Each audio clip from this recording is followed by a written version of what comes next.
The saloon smelled of tobacco and cruelty.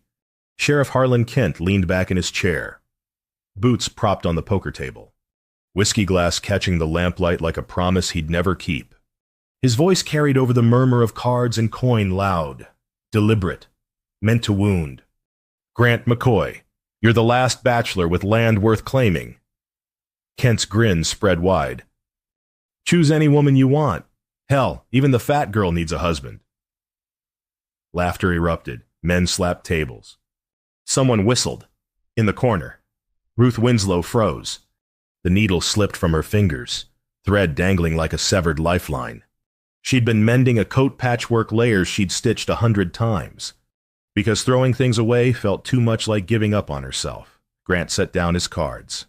The room didn't notice at first, too drunk on mockery to see the storm gathering in his silence. He stood, slowly, deliberately. The laughter began to die. "Then I'll marry her." His voice was flat, final. The way a man states the sun rises east. Silence crashed down like a felled tree.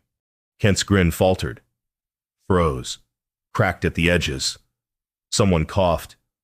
A chair scraped.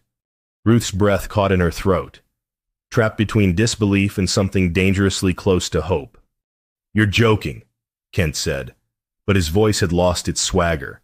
Grant picked up his hat, dusted it once, twice, met Kent's eyes without blinking.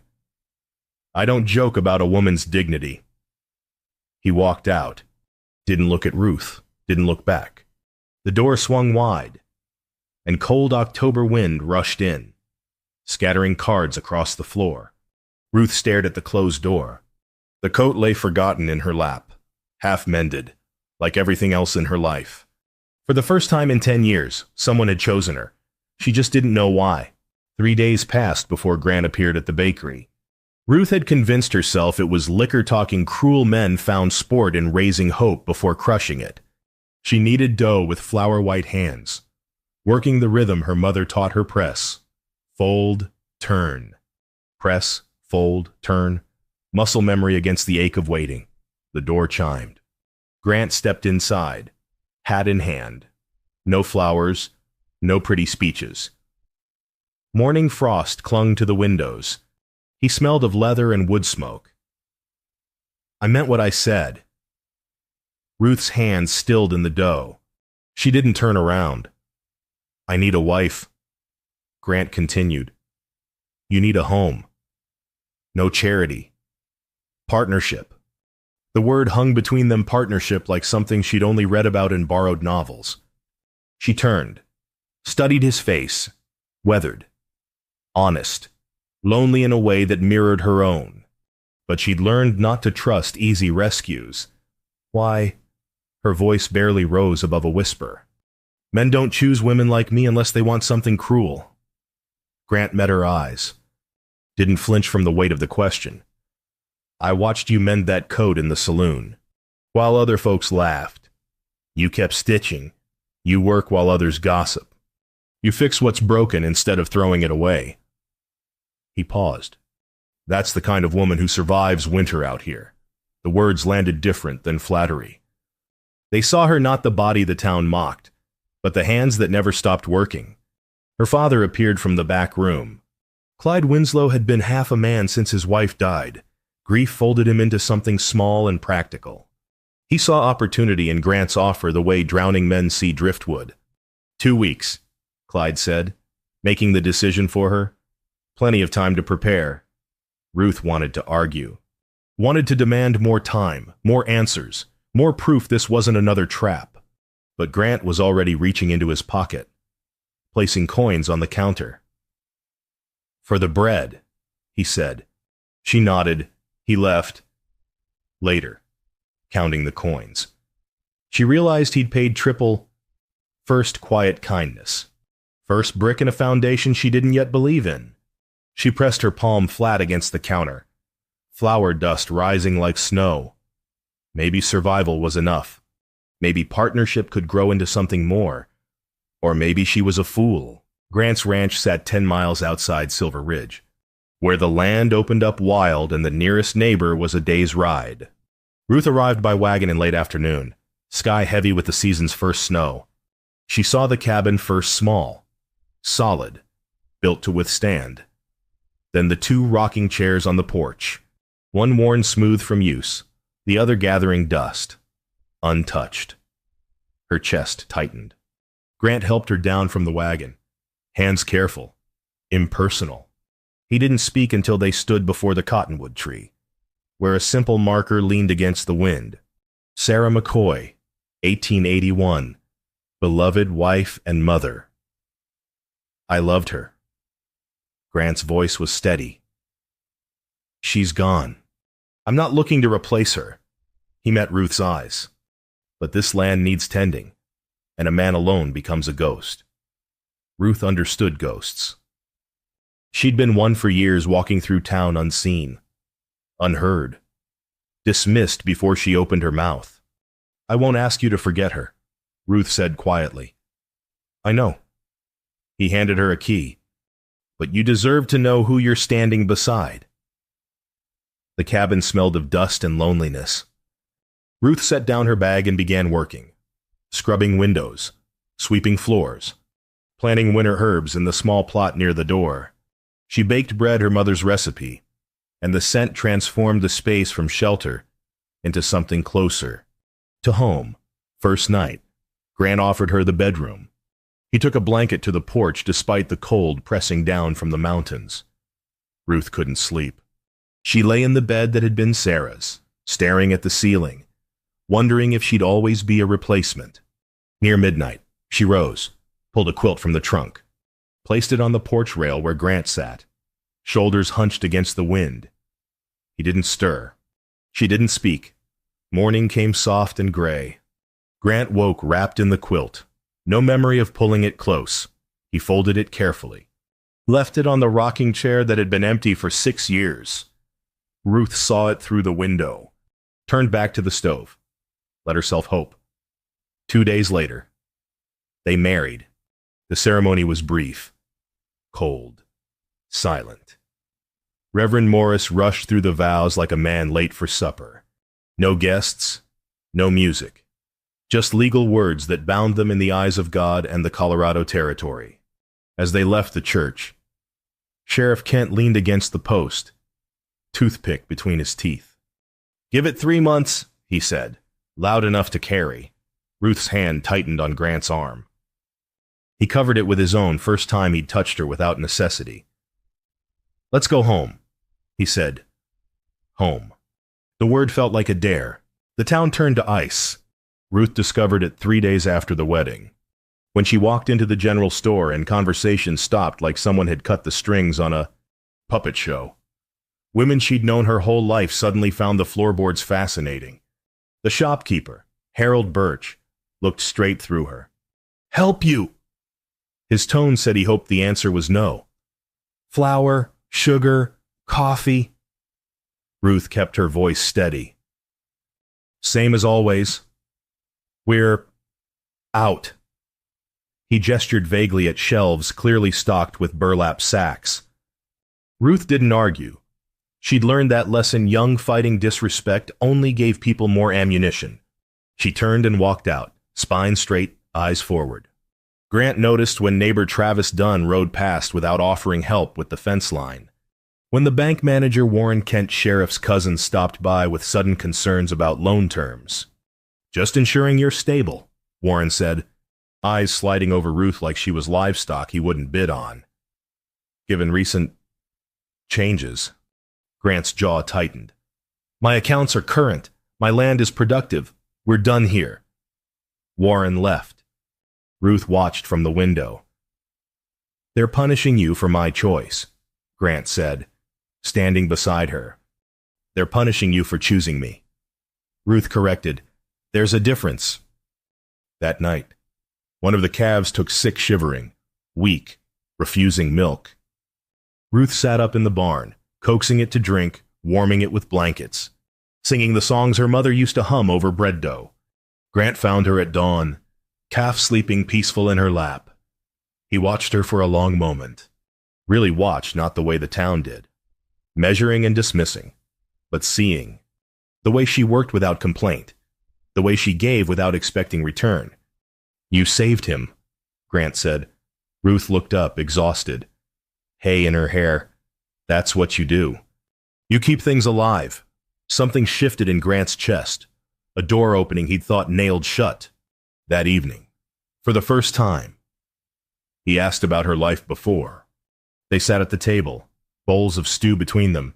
Ruth spoke slowly, testing each word before releasing it. My mother taught me everything. Sewing, baking, healing. Said I'd need it when I had my own family. Her voice caught. She died thinking I'd never have anyone to teach it to. Grant's hand stilled halfway to his spoon. Teach me. Ruth blinked. What, teach me? He repeated. I've been eating burnt beans for 6 years. She laughed. First real laugh since arriving. Sound like water over stones, clear. Unexpected. Beautiful. Grant smiled. Just a little. Just enough. The land outside didn't lie. It showed who worked and who just talked. Ruth was a worker. And Grant was starting to see that partnership might become something neither of them had words for yet. December brought the blizzard. It arrived without warning, sky turning from gray to white in minutes. Wind howling down from the mountains like something alive and angry. Snow piled against the cabin walls, burying the windows, sealing them inside. 3 days, maybe 4. Time blurred in firelight and forced proximity. Ruth mended shirts by the hearth. Grant carved a replacement chair leg at the table.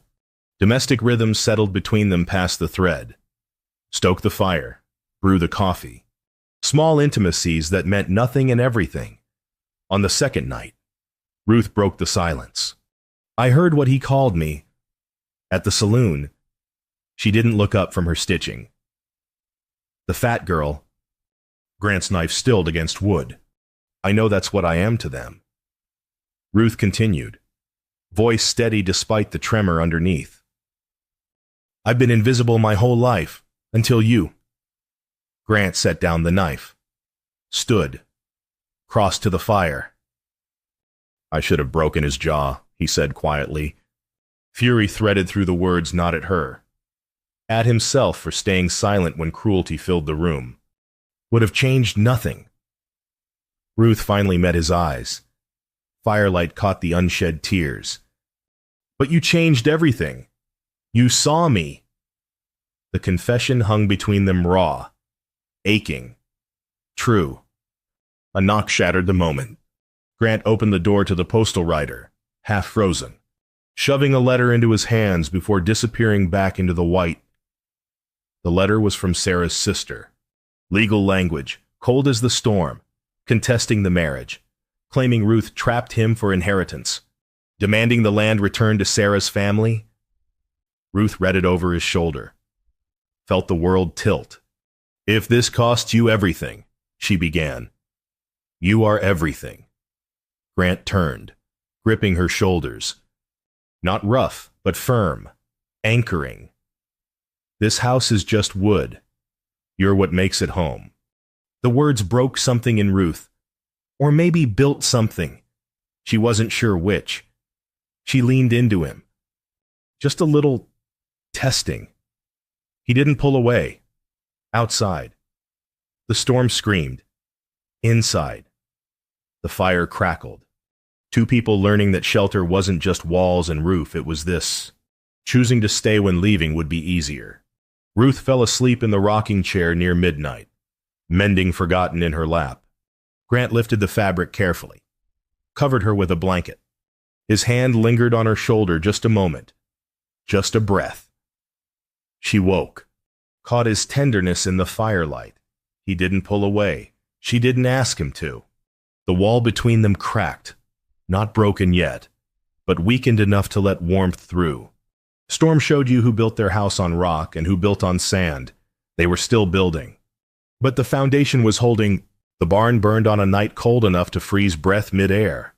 Grant woke to orange light bleeding through the window. Then the screaming horses, panicked, trapped. He was out the door before thought could catch up to instinct. Ruth was faster. She ran toward the flames in her nightdress, Barefoot in snow. No hesitation. Grant shouted stop. Wait. Too dangerous, but she was already inside. Smoke swallowing her whole. The heat was monstrous. Timbers groaned overhead. Ruth found the first stall, threw the latch, drove the horse toward the door, then the second, the third. Her hands blistered on hot metal. But she didn't stop. A beam fell. Missed her by inches. Grant lunged through smoke, found her wrist, dragged her out as the roof collapsed behind them. She fought him, 2 horses still inside, but he held tight, wrapped her in his arms, her weight precious cargo, not burden. They stood in the snow, watching 6 years of work burn to skeleton and ash. Ruth's hands were raw, skin peeling, blood mixing with soot.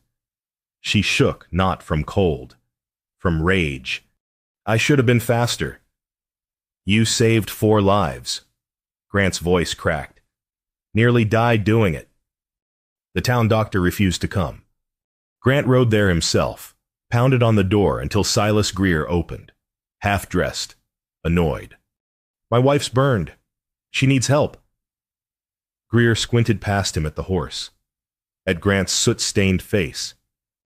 Can't spare time for a charity case. He started to close the door. Grant's hand shot out, holding it open. His voice dropped to something quiet and deadly. You took an oath. I took nothing that obligates me to serve every bomb. Grant didn't wait for the end. He turned and rode home, fury white-hot and controlled. He tended Ruth himself, drew water from the well, heated it carefully, cleaned the burns with cloth torn from his own shirt, applied salve he kept for wounded stock, wrapped her hands with strips of Sarah's old dresses, the only soft fabric available. Ruth wept, not from pain, though pain was there, searing, from shame. I'm why they hate you. Her voice broke. You'd have a life without me. Grant's hand stilled on the bandages. He looked at her, really looked hair wild, face streaked with ash and tears, hands ruined from saving what mattered. I'd have survival, he said quietly. You gave me a life worth living. The words settled between them, true as stone. Morning brought evidence. Boot prints in the snow near the barn's back wall. A kerosene can half buried in a drift. Grant recognized the print, Travis Dunn. Neighbor turned arsonist. Desperate for land he couldn't afford. He rode to the sheriff. Kent barely looked up from his breakfast. Not enough proof. Boot print matches. Can has his ranch mark. Could be anyone's boots. Could be any can. Kent forked eggs into his mouth. Maybe you got careless with a lantern. Grant leaned across the desk. You know what happened. Question is whether you're lawman or coward.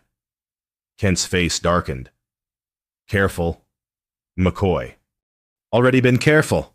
Got me a burned barn and a wife who nearly died. Grant straightened. Mark my words, truth comes out. When it does. You'll remember you had a choice. He left Kent chewing his breakfast and his conscience. Fire don't care about your name or your past. Shows you who runs toward danger and who runs away. Ruth ran toward. That was all Grant needed to know. Ruth woke to an empty bed. She found him at Sarah's grave, kneeling in the pre-dawn gray, hat in hand. The mountains loomed behind him.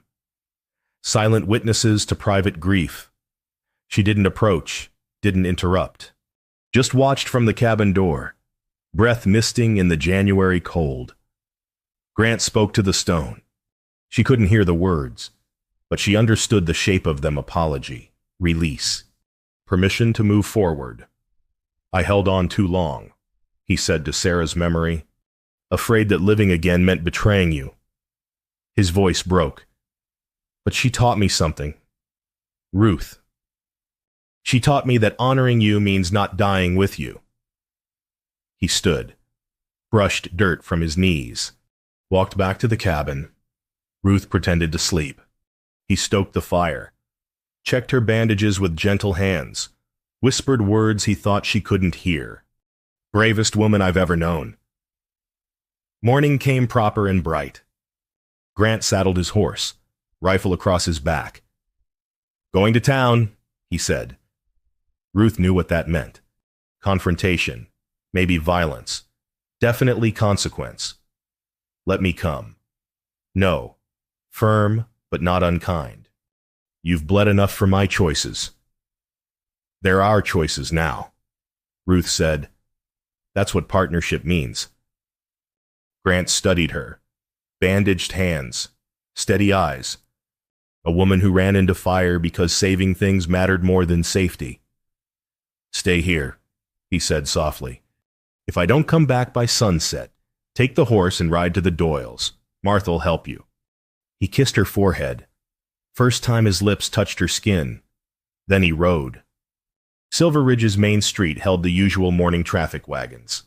Horses, men conducting business. Grant tied his mount outside the sheriff's office and walked to the center of the street. Harlan Kent. His voice carried like church bells. People stopped, watched. Kent emerged, hand on his gun belt. This official business, official as it gets. Grant planted his feet. "Any man who insults my wife insults me. She saved my horses while you sat warm in your office. Where's your courage?" Silence rippled outward. Women paused mid-step. Shopkeepers leaned in doorways. Martha Doyle, the elder who'd seen 70 winters and buried 3 husbands, stepped forward from the crowd. "We'll trade with them," she announced, voice clear. "Been wrong too long." Her husband Henry nodded. "Should have spoken sooner." Another voice joined. Then another. "Not everyone. Not even most. But enough. A crack in the armor of collective cruelty." Kent's face darkened. "You're making enemies.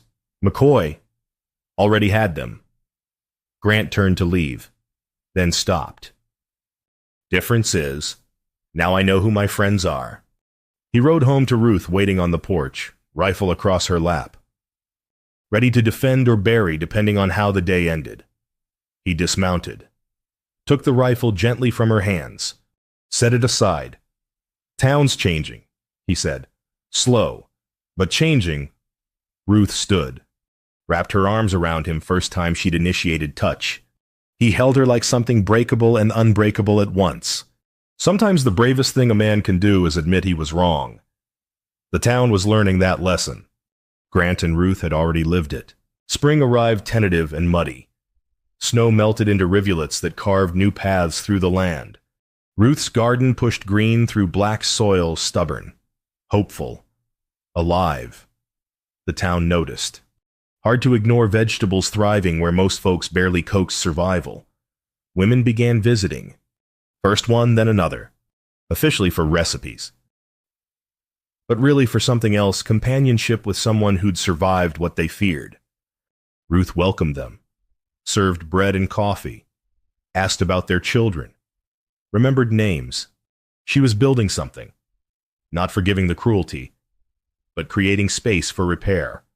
Grant watched from the fields, saw Ruth laugh with Martha Doyle on the porch, saw the schoolteacher linger over a second cup of coffee, confession in her eyes. Change came slow as spring, but it came. Then Travis Dunn forced the reckoning. Town meeting, early March. The schoolhouse packed shoulder to shoulder. Travis stood before the assembly, voice loud with false injury. "Grant McCoy's negligence burned my fence line, spooked my cattle." He pointed an accusing finger. "I demand compensation, land or money." Grant rose from the back. Every eye turned. "You set that fire yourself." Gasps rippled through the crowd. Kent stood, hand raised. "Now that's a serious accusation. Got proof." Grant dropped a burlap sack on the floor. Out tumbled a boot, a kerosene can with Dunn's ranch mark, and a signed statement from the postal rider who'd seen Travis near the property that night. Travis's face went white, then red. "He's lying. That could be anyone's. Boot matches the print I took in plaster. Can't fake that." Grant faced the crowd. "My wife nearly died saving horses from flames he set. Could have killed us both." His voice hardened. And this town's lawmen did nothing. Kent shifted uncomfortably. The assembly murmured anger, shame, confusion mixing. Martha Doyle stood. Arrest him. Harlan. Do your job or turn in your badge. Others joined her call. Not all. But enough that Kent had no choice. He moved toward Travis, hand on his gun. Travis Dunn, you're under arrest for arson and attempted murder. Travis bolted, got 3 steps before Henry Doyle tripped him, went down hard in the mud. Men hauled him up, dragged him toward the jailhouse. Grant turned to face the assembly. My wife is worth 10 of your approval. We'll thrive alone if we must. Silence held for a heartbeat. Then the schoolteacher stood. I was wrong, Mrs. McCoy. Forgive me. The preacher rose. Forgive us all. One by one, voices joined. Not everyone. Some faces remained hard, unrepentant. But enough changed that the air itself shifted. Ruth stood beside Grant, bandaged hands clasped in front of her. She met the eyes of those who'd shunned her. Didn't flinch, didn't gloat. Thank you, she said simply. Outside, the assembly broke into clusters, some angry, some relieved, all talking. Grant and Ruth walked to their wagon. Kent stepped in their path. McCoy, He cleared his throat. I was wrong about a lot of things. Grant studied him, saw a man wrestling with conscience. Words are wind, actions matter. Kent nodded, stepped aside.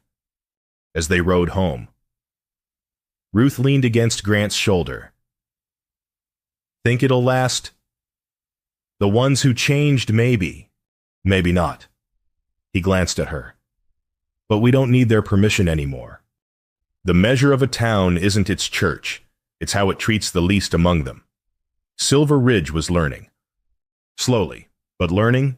Late May dressed the ranch in green and gold. Ruth's garden exploded with live tomatoes climbing stakes, beans winding up trellises, herbs spilling fragrant over stone borders. The barn, rebuilt with help from Henry Doyle and 3 other men who'd found their courage, stood solid and smelling of fresh pine. Ruth stood on the porch, hand resting on her swollen belly. 6 months along, the baby kicked regularly, now strong, insistent, already showing McCoy stubbornness. Grant emerged from the barn, saw her silhouetted against morning light, and something in his chest settled. Peace he hadn't known in 7 years. He climbed the steps, stood behind her. Began the morning ritual they'd built, braiding her hair with careful fingers. Something intimate and ordinary that meant they'd survived the winter and claimed the spring. Kicking again, he asked. Ruth guided his hand to the spot. Feel. The baby pushed against his palm. Grant's breath caught. Life, future, hope made flesh. Strong, he murmured. Like her father.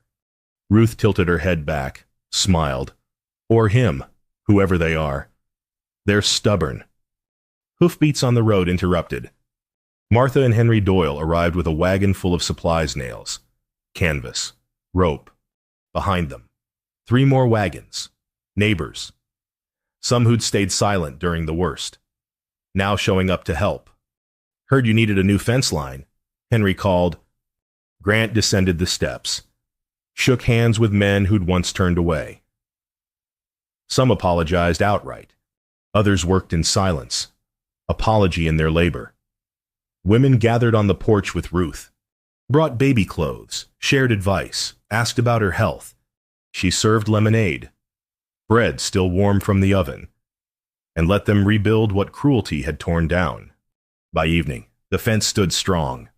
The garden had been weeded, expanded, planted with flowers. Martha insisted, every baby needs color. As the last wagon rolled away, Grant and Ruth stood in the yard, surveying work done by hands that had once condemned them. Think we can trust them? Ruth asked. Some. Grant pulled her close. But we don't need to. We've got us. Inside, Ruth pulled something from the trunk. The coat from the saloon, the one she'd been mending the night everything changed. She'd transformed it into a quilt. Each patch telling story Grant's work shirt, her mother's apron, fabric from Sarah's dresses Grant had used for her bandages. Brokenness remade as warmth. For the baby, Ruth said, so they know where they came from. Grant traced the stitches. Hard way, he murmured. Only way worth doing. Ruth settled beside him. Easy things don't last. But what you build through a blizzard that stands forever? Night came gentle. They sat in the two rocking chairs, no longer one empty, one used, but both occupied, both needed. Stars emerged. Somewhere a coyote called. The land breathed around them, patient and eternal. You made me remember how to live, Grant said quietly. Ruth reached for his hand. You made me believe I deserved to... The baby kicked again. They laughed, foreheads touching. Two people who'd been ghosts learning how to be solid again. Years later, neighbors would speak of the McCoy Ranch, how it thrived when others failed, how the garden never stopped producing, how the couple who everyone thought would crumble became the bedrock the town rebuilt itself around. And in the house, children would play, wrapped in a quilt made from cast-off coats and old shirts, never knowing their warmth came from brokenness transformed, from two people who chose each other when choosing meant losing everything else. A house built in summer won't survive winter, but one built through the blizzard that stands forever. Grant and Ruth knew. They'd built theirs the hard way, and it stood. The end.